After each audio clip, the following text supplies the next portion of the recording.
What's up, everybody? Welcome to the Main Zone. I am Jermaine, and thank you for tuning to my podcast. However you're listening, I appreciate it. Apple Podcasts, Spotify, Google Podcasts, or even if you're watching on YouTube, thank you very much. We just wrapped up season 1. We're moving on to season 2. So we have some new things in store this season, so I hope you check it out. As always, like, subscribe, and let me know what you think as we dive into season 2 starting next.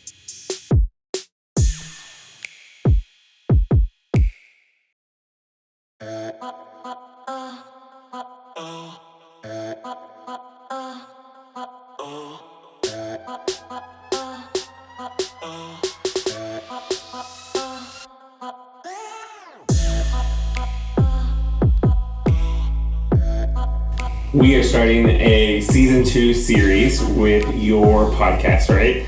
Tell us a little bit what we're going to see this on season 2. Okay, so we're switching up a little bit. Season 1, I spent most of the time, all the time, just talking and giving my own take on different things. Driving to California, my wife and I, along with my brother gave me a few pointers. Then my wife and I came with this whole concept of interviewing people, as opposed to me just talking the entire time. So I'll still do, my, say, NBA posts and things like that, my podcast on the NBA and what I like what the league is going to look like and things like that. But now we want to interview people. So we came with this whole idea of let's interview people that I know. Let's tell other people's stories. In a nutshell is what we're going to do here in season 2 for the most part. And so that's where we're at, and ended up with, instead of starting with someone, my wife, Mel, was like, well, how about you get on the hot seat? Like, how about you do the first one? And 100%. I reluctantly agreed.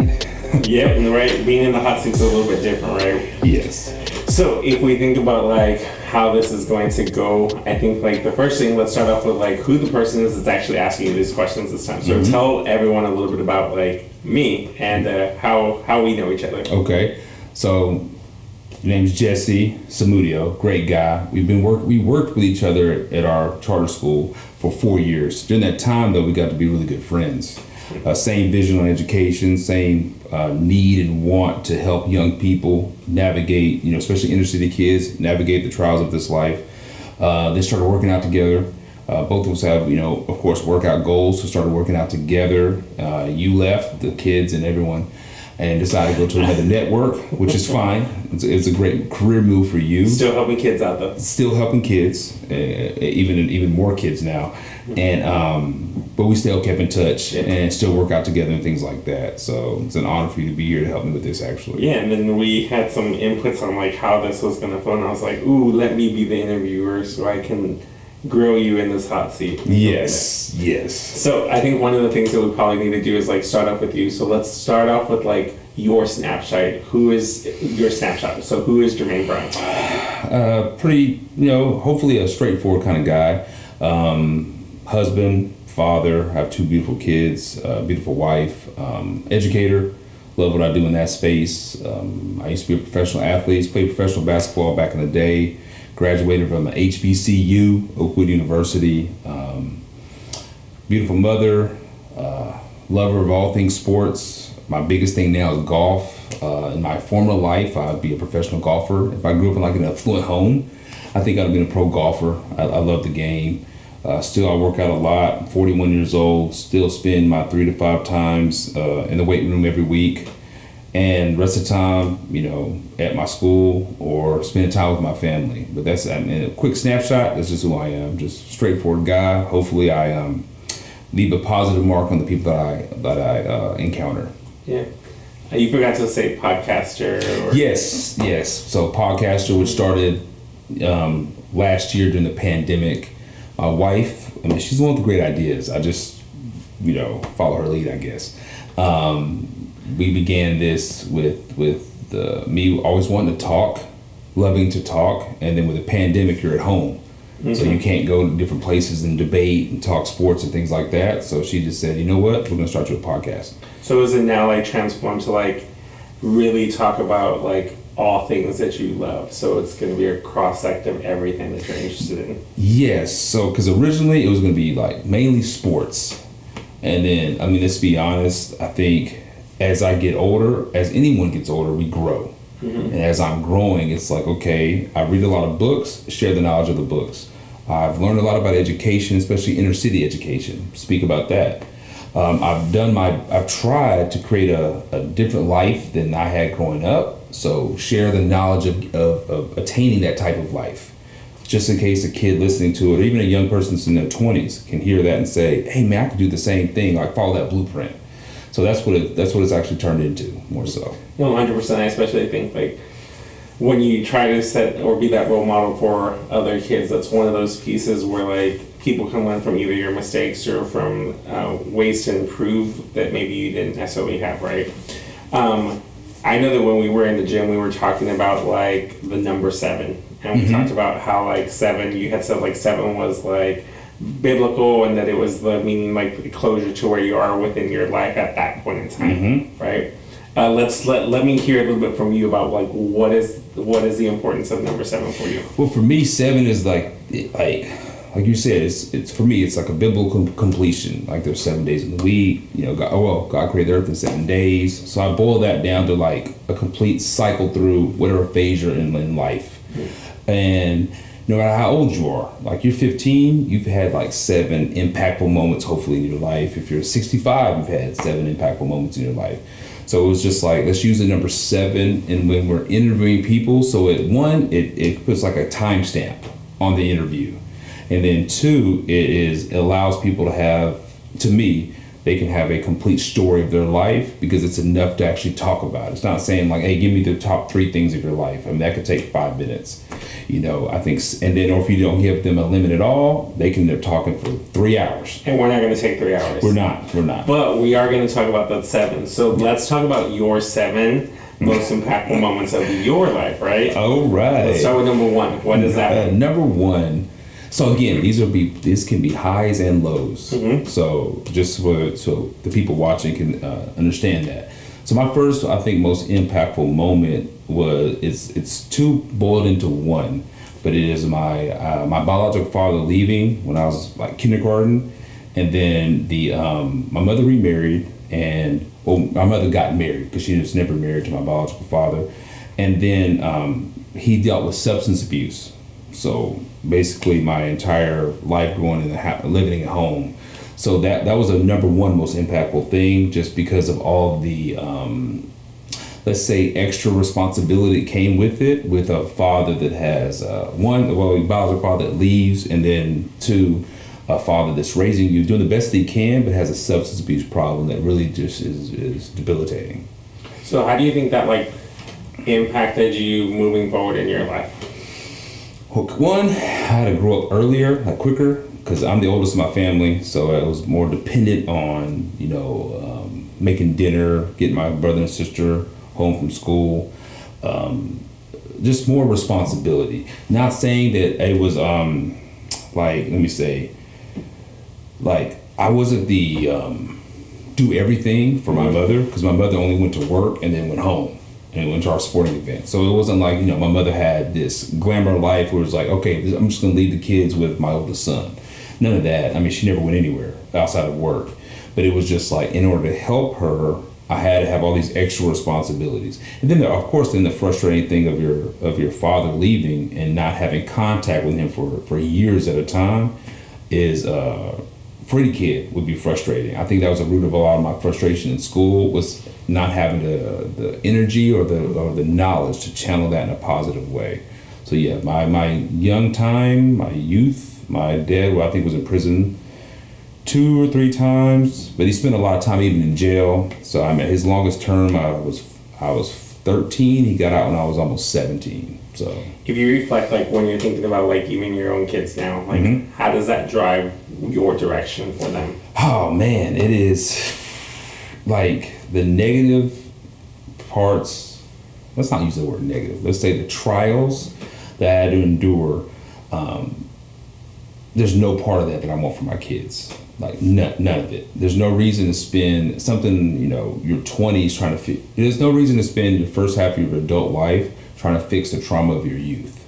So that's my focus with my kids, which is if I allow them just a complete like opposite of what I got to see when I was growing up, I think that I started them off on a better path, Right. Than I was able to handle.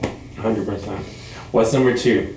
Number two was actually number two is the friends I had in high school, mainly my buddy Eugene Johnson. It was the fact that I grew up in a small town, Keene, Texas, and so not a lot of people had money. But then to see people that were black with money, so it's like my friend Eugene Johnson, a couple of the guys, even my high school girlfriend, like they were all black families, but they were black like upper middle class or upper class families. In my eyes, they were like rich. Like I'm like, man, what the heck? Like y'all are catering food every weekend after church. You're driving nice vehicles. You're not worrying about paying for college, things like that. So the fact that I got to meet these families through my friendship with Eugene, I was able to meet all these families at church, and I'm from Keene, but a lot of them lived in Dallas. And I was able to spend time with these families that I was able to see, like, wow, like I could be like them. Like, wow, they have cash. Like, man, this is not, check to check lifestyle. So that was probably number two, is just seeing black people being successful, and not just in a like an entertainment way. Yeah. They weren't entertainers. They had great jobs. Like I think Eugene's dad, he was a doctor. I know my other friend's mother was a dentist. So just seeing them allowed me to see what I could become. So it was more of like an attainable, like you can see how you can attain that I can relate. Wealth and that lifestyle. I can relate. Okay. Mm-hmm. It wasn't so far-fetched that it was like, I've never witnessed that. I've never seen that. Right. Case. Right. Okay. Right. What was the number three? Graduating college. Why? It was, so let's go all the way back then. My entire life, my mother's always said, when you go to college. So, simple stuff. Like I remember my mom made me tuck my shirts in like once a week. Like dress up and tuck your shirt in for high school. I'm like, come on, man. Like, only kid in here tucking my shirt in. And I'm like, hey, Mom, we don't have to do that anymore. When you go to college. Hey, Mom, can I do X, Y, and Z? It was always when you go to college. So the expectation was college. My mother, she didn't finish high school, but she had the expectation for her kids that everything any question you have, it ended with when you go to college. So that was just the expectation. So then, I went to 3 different schools, moved around a little bit. But I went to Oakwood, and when I finished, I'll never forget this. I'm walking across the stage, and one of my homeboys is, like, after I walk around, I'm supposed to go back to my seat. Mm-hmm. By a detour, dap up one of my homeboys, and I see my mother. She came down, ran down to the bottom of the space where she can get closest to me, and she was like, oh, you did it. And that piece right there was like a culmination, I can't say that word, of her always telling me that this is what I was going to do, and then me actually doing it. And then the very next day, she had to drive up to North Carolina and watch my brother graduate. So that was huge. That was huge. That is huge. I mean, I think at first I want to know why did you make you tuck in your shirt first? Like, what was that? Man, that was just, I think it boiled down to her always wanting us to look professional. Understanding that, I have black boys, they always need to know how to dress. We always dress nice, but it was like, okay, you never know who you're going to be around. So it was always like a once a week thing. Where, I hated it. Yeah. But it was like, no, you got to tuck your shirt in. Like, I'm going to school I'm going to school I remember even 5th grade, I would go to school, nice jeans, tucked in shirt with boots, winter, nice boots, polo boots, but they're a different brand. And I want to go play in recess. You got me going to school looking like this. I'm trying to go kick it. But yeah, it's always a one day a week that you have to dress nice. It's also first impressions though. Yes. I think being taught at the young age, how you look and how you present yourself is important. Oh yeah. So it's one of those things. Thinking it back, when you cross stage and then you see your boy, and after that you see your mom, right? Mm-hmm. If you had to describe how that was actually, how you felt in the moment. Oh man, so in that moment it was probably in all honesty, at that moment it was here. Here you go, Mom. Not in a bad way. Yeah. But it's like, this is like you did this. Okay. Because if you think about it, not everybody at a young age is thinking about college. You know, small town. I don't even remember how many kids I only graduated 33 people. I don't even know how many even went to college. But for her, it was like this is what you're going to do. So it was like I did it. Like at the moment, I wasn't even like going crazy about it. Like it wasn't actually that big of an accomplishment, because I knew that this is what was going to happen at that same age. You kind of get what I'm saying? Like, it was expected. So it was like, yeah, I did this, but. Which is interesting because, like, from what I'm hearing, like, then you're a first generation college graduate. Mm-hmm. But it's sort of like it doesn't sound like you are, because it was so ingrained into like your overall like upbringing. Mm-hmm. So then when you get it done, it's like, nah. That's even like graduating high school. Yeah. You see people that are like amped when they graduate high school. Yes, my mother was excited. Threw me a huge party when I graduated from high school. But then it was like, hey man, you're going to school in 3 months anyway. Yep. Let's keep it moving. And that's not the same when I graduated college, but it was just like I knew that I was going to do this. Okay. So it's no big surprise like, oh my God, I can't believe I did this. No, I knew I was going to do it. What do you think? Like, so I know like in the moment, like you didn't necessarily like, it was like, okay, here, it's done, right? Mm-hmm. What do you think the impact was on your siblings though? Well, they all have college degrees as well. Mm-hmm. Big, testament to my mom, I mean, think about it. She does not have a high school diploma, but she has 4 college graduates. Like, there's not a lot of people that could say that. 100%. And so I think I became the example to my siblings that, yes, we all can do this. Like, this is the expectation. I'm showing you the way, especially my younger 2 siblings. I mean, my brother one of my brothers is only 14 months younger than me. Okay. The other one is 8 years, and my sister's like 9.5, 10 years younger than me. So that piece right there, they were much younger seeing it. Like, wow, like, oh, my brother did this. I can do this as well. I even have a picture of my brother and I at my graduation, my youngest brother. It's a bookmark in one of my Bibles, of graduation day at Oakwood. I'm standing there and I'm like 22, 23. He was like, 15? Yeah, so he knew this is his expectation as well. And he followed through. I mean, my brother Melvin actually has a master's degree. So he felt he went a step further than what I even did.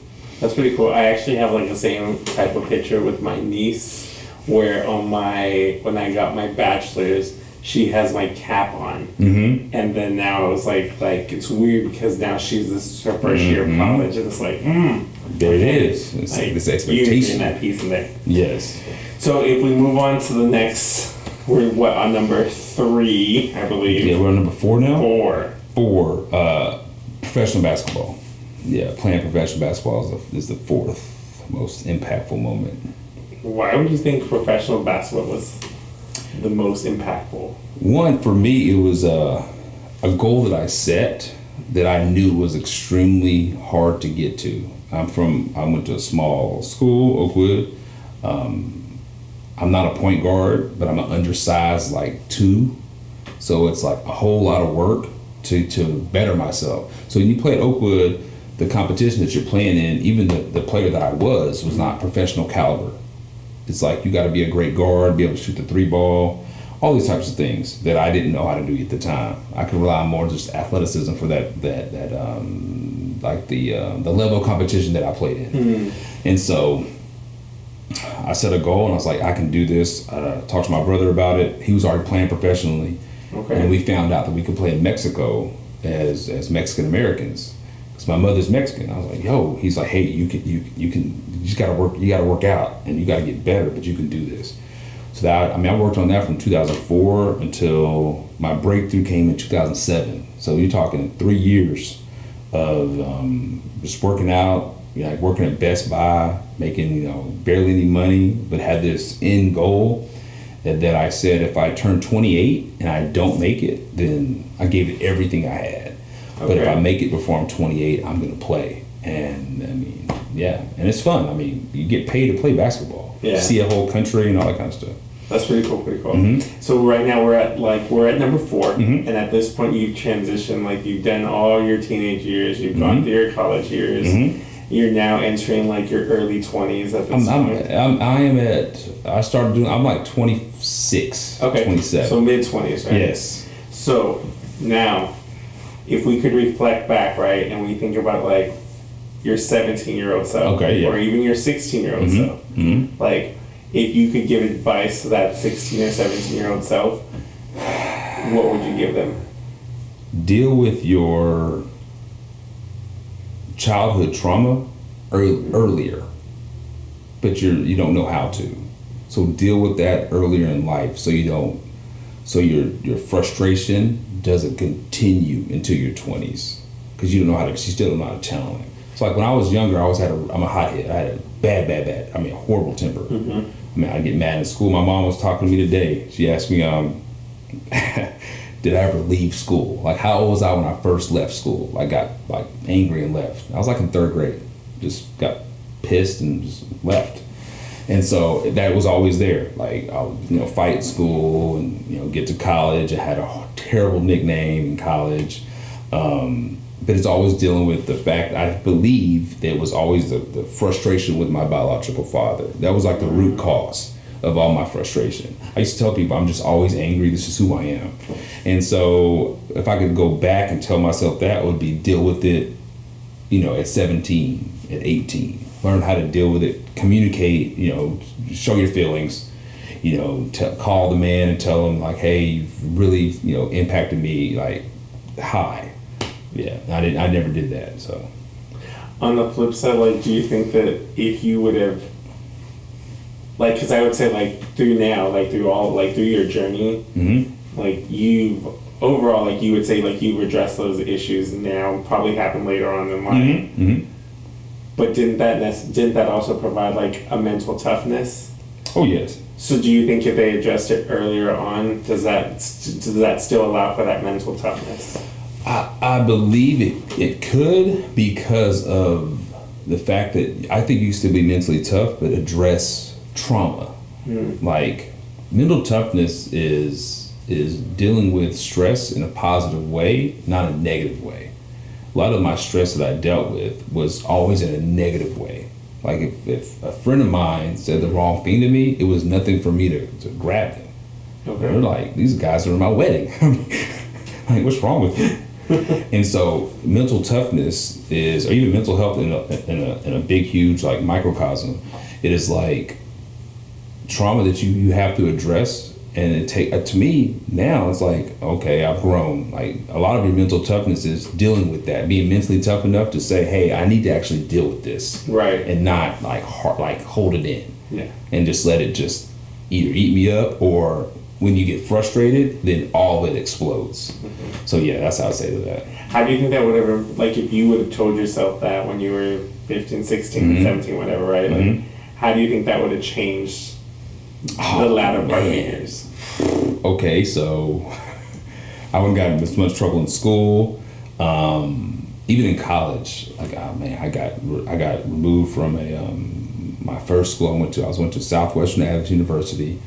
I got my sophomore year, I was removed from the team because I was like threatening guys, and like I pushed a teammate. It was just, my anger would always just take over. And so if I could deal with that earlier, then it never would have happened. Like, let's say I might even stayed at Southwestern and not left out to Ouachita Baptist University, which I think is great that I left because I needed to get out of Keene anyway. But I think I've just been a nicer person. Like when people see me now, it's like, whoa, wow. And that's the thing. Like you always have like people that are, well, some they hold it against you. Right. They'll remember you at that age, and no matter how much you grow, they don't allow you to grow. It's like, now you're still the same kid that you were. You're a hothead.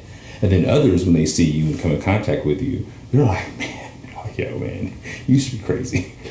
Like, wow, what we can all do it. Kind of like that. So, Is that a compliment? Sometimes, and then sometimes it's like, I wasn't really that bad, I don't think. But others do. And so it's kind of humorous when people see me, especially I'm with my wife sometimes. It's two things that everybody remembers me by. It's being a hothead or basketball. Okay. That is it. I'll never forget. This was probably like 10 years ago. We're walking in church and this dude sees me, hasn't seen me in like 10 to 15 years.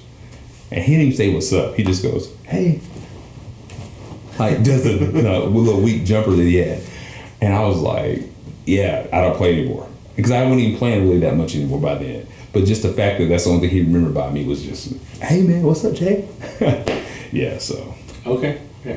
So we're now on number 5. Yes. So what's the 5th most? Oh man, that's easy. Okay. So mine are like in a timeline. Yep. So at this point, I'm like, when I played basketball, I was 26, 27 when I started.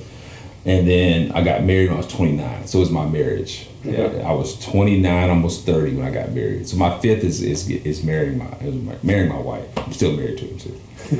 Which is great. Oh yeah, it's amazing. What do you think has been the most challenging piece? Man. Of married life. Well, the number one challenge was really the first year because I didn't know what I was doing at all. So my wife has like an amazing dad who is like a man's man. He takes care of his family, he handles the bills, like he handles the stress of the family himself. Okay. Like he doesn't want to burden others. You know what I mean? Yeah. It's like he could be stressed, but he's gonna just deal with it. So I get married and my wife's expectation is like way up here. High, yep. Like, yeah, and I'm over here like, dude, I'm like the size of like a snail. I have no clue what I'm doing. Mm-hmm. Simple things like, handling just the manly things. Yeah. You know what I mean? Never been taught. So I'm like lost. And so it was literally having her having the patience with me, knowing that I'm gonna learn, I'll do better. Like, let me grow. I'm in it for the long haul, and I want to be a great husband. Yeah. Like, eventually, the time we didn't have kids, so I want to be a great father. I just don't know how to do any of this stuff. Like, I am lost. So just please be patient with me. And that was it was just like, be patient. I'm gonna try. Not try. I'm goal oriented. Yeah. And I'm not a punk. I've got some grit to me. So. Do you think that was more of a your mindset versus her mindset? What do you mean? So, like, in other words, like, was it something that you were like, I don't measure up to this person and I don't have those skills, so it's more of you versus, like, her view was more of like no, like, I know where you're at, like, and I'm good with that. I think it was a mixture. Okay. I think she understood as with a good marriage. I think if you don't have family near you, you have to deal with things yourself, right? And so I think we had a good mixture of her like understanding like these are my pitfalls and where I'm short, but she also knows I'm trying, like I'm trying to get there.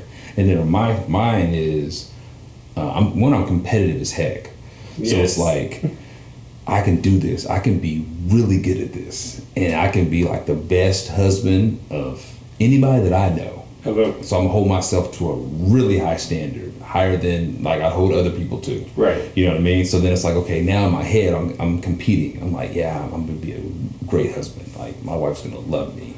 I feel like I'm a competitor, but I'm not at that level of competition. I am. Like I think it's more like less outward competitiveness, maybe internally. Everything is in my mind is a competition. Interesting. Yeah. I know. I think about my parents actually today. Believe it or not. Is my parents, they're celebrating their 45th anniversary today. Oh, see, that's awesome. Yeah, which is crazy because I was like, if I think about like even when I grew up in high school or like grade school or whatever, like you started gradually seeing like the number of divorces like rise and things like that. So it's just interesting that like my parents still together 45 years later. Like Mel's parents, I think they're at 42 this year. Oh, nice. My parents just celebrated, what number? Like 32, I think. I don't know. They was like this past 18th. I mean, September 18th was their anniversary. Okay. Yeah. Yeah, interesting. Yeah. It's crazy. Yeah. Okay, so we're on number 6. What's number 6? My kids. Okay. My kids being born. I put that lumped into 2 because I have 2 kids. My daughter, I was 33 when we had her. I have actually never been more nervous in my life. Yeah, it was horrible. And then I kind of knew what I was doing when I had my son. But yeah, my kids being born, of the just fear of not being a good dad. I remember I went to, we had to get induced. Well, my wife had to get induced.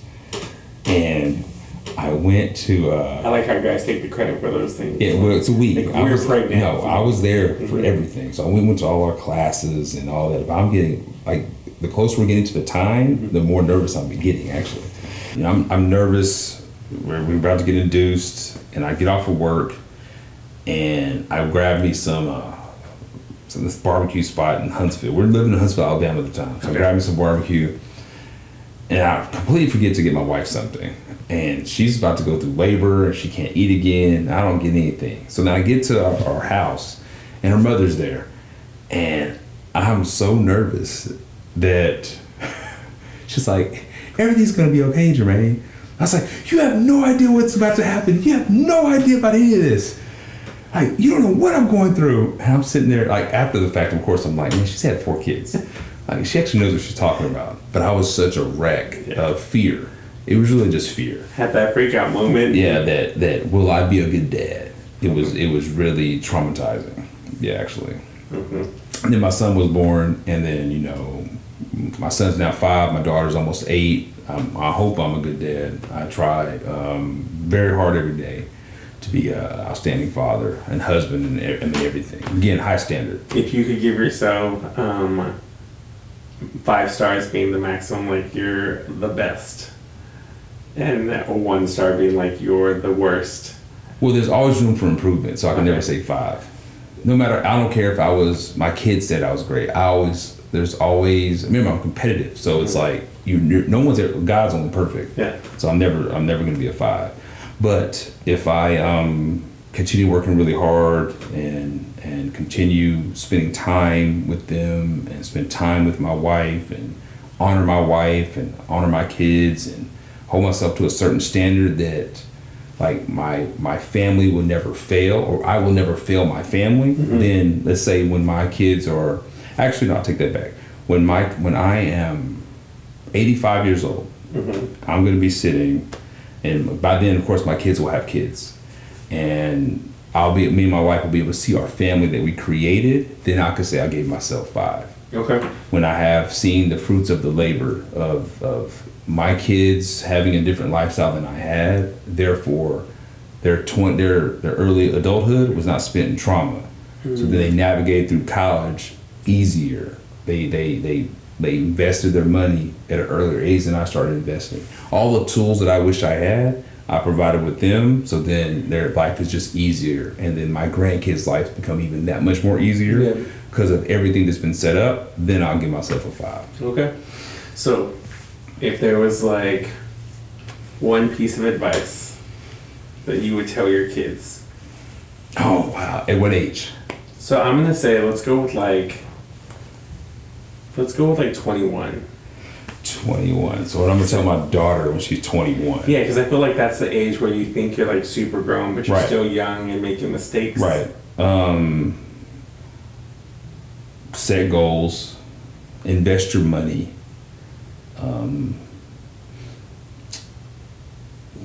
Develop meaningful relationships with people, but don't focus on a spouse.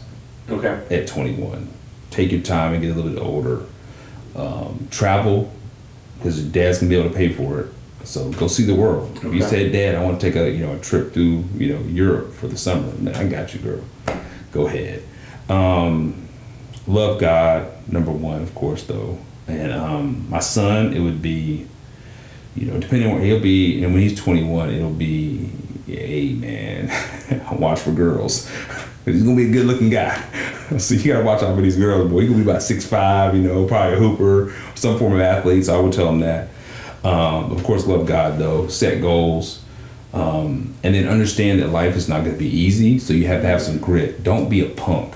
Like, life gets difficult. Don't run to me every time something happens that's hard. Push through it. Because as you push through, I believe that you learn. And as you learn, you grow.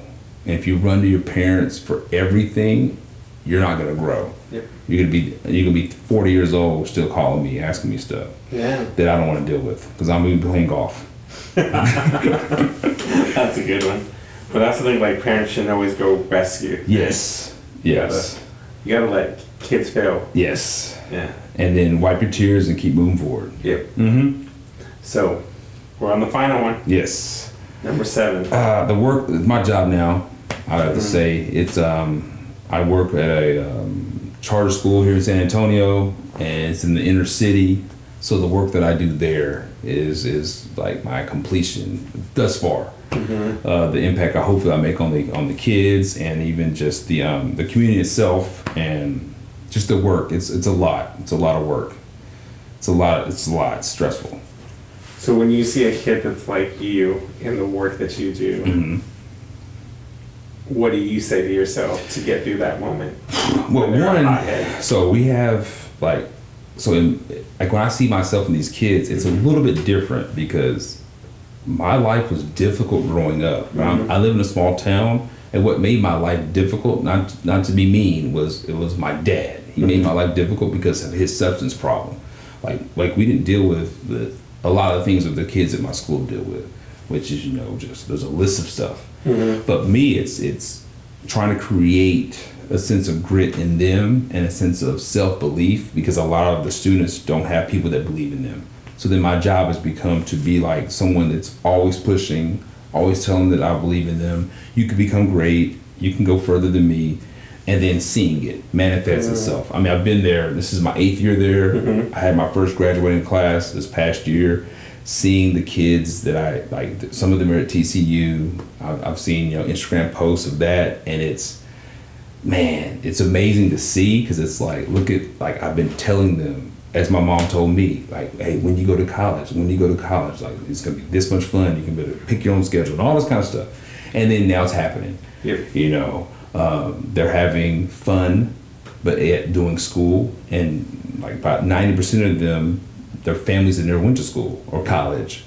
So it's like I see myself in them and the impact it has when they start having their own kids. And what I've told them, it's like, hey, this is not for you, it's for your grandkids. And as I told you just now, I'll be a 5 when my grandkids have everything that they need.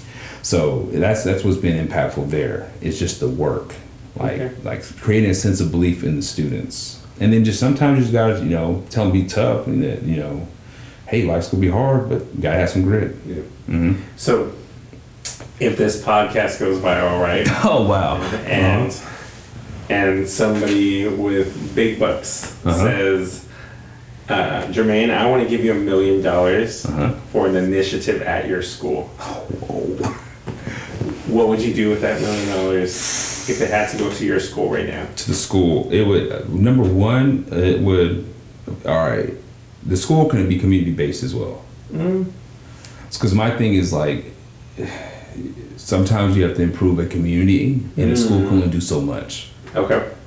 So within the school, if you can create resources that allow families to push a little bit more or become a little bit better, then as their students are trying to navigate high school and head to colleges, which our end goal is, they won't be as pressured to work or to help provide for the family. So then they can focus on their studies. Okay. You know what I mean? And then it would be to a lot of the money would be just to give scholarships to worthy students that that need it but are destined for greatness because they've taken the academic thing seriously. So then that way they can go to school and not have the debt like I have. Yeah.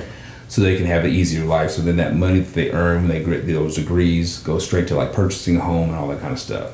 So that'd be a big nutshell of it. Would be literally like community outreach, and then let's give some scholarships. Yeah. You got to give it away. I can totally see that. I can definitely see like a community outreach project that would have a longer lasting effect on the community and even on the students. And then of course scholarships. Yeah, I can totally see that piece. So you've gone through your 7 pieces, right? And we talked about like your advice that you would give to your 17-year-old self, right?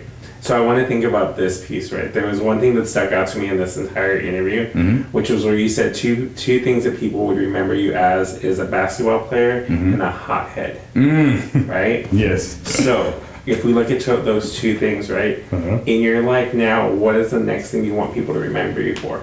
I had never thought of that. Hold on, let me think for a second. I had to get you on one of them. Yeah, this is a good question, actually. Honestly, somebody that cared. Yeah. Like, I have a deep care for my students at my school.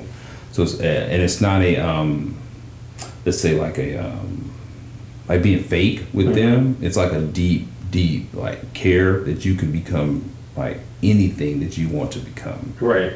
And so that would be like people that know me that see like, I'm very genuine. Like if I believe in you, I really believe in you. I want to impact the kids in a manner that they know that somebody does believe in them. So even if it's nobody else, it's like, okay, there's the guy that we know he believes in kids. You see what I'm saying? Like they see me, it's not like, hey, there's the basketball player. Right. It's, no, there's the guy that will, to anything that he can do, he will do to help. And then also someone that is a family man, like I take care of my wife, I take care of my kids. There is like, I never want to be the guy, not to be mean, but I never want to be the guy that, I want to say it the wrong way, but I'm a loyal man to my wife and my family. And so when you see me, I want you to know that there's a guy, like there's an example of a man that no matter where he's at, who he comes in contact with, he always conducts himself in a certain manner that is always respectful of his family and his wife. And those are like the main two things. Like when you see me, you know, like, hey, that's a dude that's on the up and up. Like you never have to worry of, like I'm not famous, but you never have to worry about scandal. Meaning I take my work at my school very seriously and how I impact the kids, but even more seriously I take the time I have with my wife and my kids even more serious than that, which is if I'm the only person that my students see that has a wife that they know, hey man, my coach, like he loves his wife, he loves his kids, like he didn't do anything else. Like I don't want to be the guy that you're looking at like, yeah, man, he probably did this or that, and you know, he travels, so he's probably got some little, girlfriend somewhere. Yeah. Never. I want to be the dude that you know that is just solid, and mainly that's because, for me, it's like you can't be selfish because I have children and a wife that I've committed myself to. So whatever I have that I think that I need to do, I have to first put everything of them first. So when you see me, you're just gonna know that, hey, this dude is like a family man, and he cares. And that's the complete opposite of what it was when I was in my 20s. It was, he's a hothead, he's gonna hoop only, he's gonna fight you if he needs to, and he likes girls. So yeah, that's really it though. I'm family generated and my care for the students. Awesome. Or for people. I should say people, not just my students. Yeah. I think that's awesome. I think that's a great reflection. And I would venture to say, like, even kids that we both know, would say that's true and accurate. Hope so. Yeah. I'm trying. Yeah. Well, this has been fun. Man, that was a good freaking question. Yeah. Ooh, it got me actually sweating on that one. I didn't expect that. But no, appreciate it, man. Thank you for your time. I was listening. Yeah, that was good. No, that was good, man. Thank you for tuning into that episode. That was our first episode of season 2. Man, as you can tell at the end, I was sweating. I mean, my man Samudio had me on the hot seat with that question that I was not expecting at all. So that's what we're going to be doing, diving into just more stories and more interviews of other people. So you never know who's going to be on next. But as always, like, subscribe, leave a comment. Stay blessed, wear a mask. I'm out.